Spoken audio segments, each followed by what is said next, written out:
اور ایک حدیث میں آتا ہے، حضرت ابو ہریرہ رضی اللہ تعالیٰ عنہ سے حدیث کے راوی بھی ہیں، اور آپ فرماتے ہیں مجھ سے کسی نے پوچھا، میں حضور صلی اللہ علیہ وسلم کے ساتھ ایک رات نکلا سفر میں، تو رستے میں مجھے ایک عورت ملی۔ حضرت ابو ہریرہ فرماتے ہیں مجھے ایک عورت ملی تو مجھ سے اس عورت نے کہا کہ میں نے زنا کیا ہے، کیا میری معافی ہو سکتی ہے؟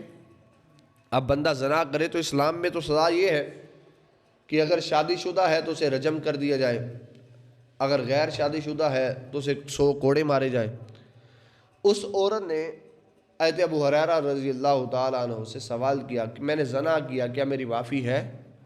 تو حضرت ابو ہریرہ نے کہا تمہاری کوئی معافی نہیں ہے۔ لیکن بعد میں شرمندگی ہوئی کہ اللہ کے رسول میرے ساتھ جا رہے ہیں، میں ان سے پوچھ ہی لیتا کم سے کم۔ وہ دوڑتے ہوئے حضور صلی اللہ علیہ وسلم کے پاس گئے، کہا یا رسول اللہ صلی اللہ علیہ وسلم، وہ عورت اتنی دیر میں بے ہوش ہو کر گر پڑی جب اس نے یہ سنا نا کہ میری معافی نہیں ہے۔ دنیا میں کوئی ایسا گناہ نہیں جس کی معافی نہ ہو، لیکن معافی کرنے والا صاف دل سے کرے۔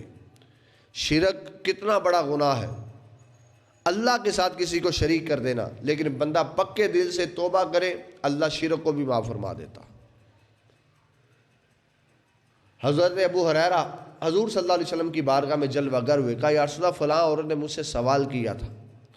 حضور صلی اللہ علیہ وسلم نے فرمایا کیا تم نے اللہ کا یہ کلام نہیں پڑھا؟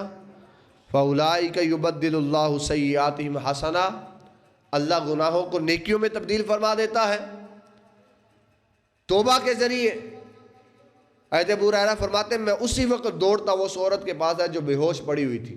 تھوڑی دیر کے بعد اسے ہوش آئی تو میں نے کہا اللہ کا کلام یہ کہہ رہا ہے فَأُولَٰئِكَ يُبَدِّلُ اللَّهُ سَيِّئَاتِهِمْ حَسَنَاتٍ، اللہ رب العزت گناہوں کو نیکیوں میں تبدیل فرما دیتا ہے جو توبہ کرتے ہیں۔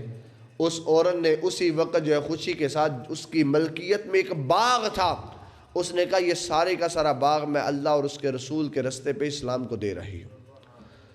دنیا میں یہ واحد مذہب ہے جس نے توبہ کا رستہ اتنا آسانی بنا۔ پچھلی قوموں کا حال دیکھیں، اگر اس قوم پر نجاست لگ جاتی تو جسم کو کاٹنا پڑتا یا جلانا پڑتا۔ پچھلی قوم اگر بت کی پوجا کرتی تو ان کی صلاح یہ تھی کہ وہ اپنے آپ کو قتل کر دیں، اپنے آپ کو قتل کرے تو معافی ہے۔ لیکن امت محمدی کا یہ اعجاز ہے اور ذات مصطفیٰ کا یہ صدقہ اور آپ کی رحمت ہے کہ بندہ بڑے سے بڑا گناہ کرتے، اللہ کی بارگاہ میں ایک دفعہ جھک کر معافی مانگے، اللہ بڑے سے بڑے گناہوں کو معاف فرما دیتا ہے۔